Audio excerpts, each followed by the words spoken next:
for that.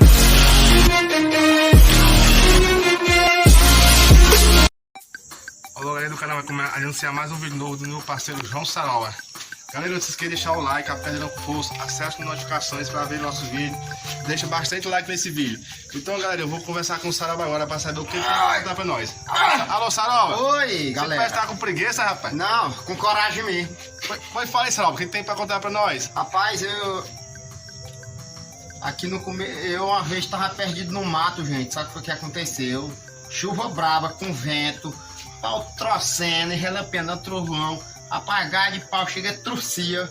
Moço, eu esse pro tempo, cheguei bonito pra chover, já serenando. Aí começou a chover ali, eu assim, não tinha nenhum lugar pra me esconder.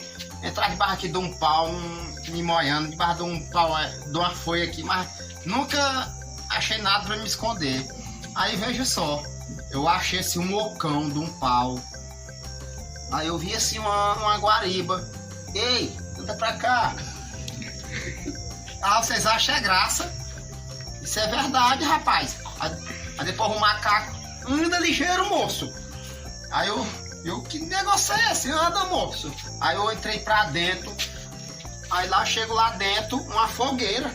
Louco de um pau, tinha macaco, guariba lá, tudo escondido lá. Tava cada trovoada, achei que relampeava. Aí uma macaca, se esquenta aqui em mim. Eu me esquentei aqui nela, que eu já tava achando era bom mesmo. Aí lá se vê um mambira lá, com um casaco lá, que morreu um bicho aqui, um animal, morreu aqui uma cutia, pega aqui, se embrulha. Eu tirei a roupa molhada, me embrulhei aqui, e a guariba anda, rapaz, se encosta em mim. Já tá desconfiado dessa guariba querendo namorar comigo. Aí eu me encostei aqui nela, aí foi.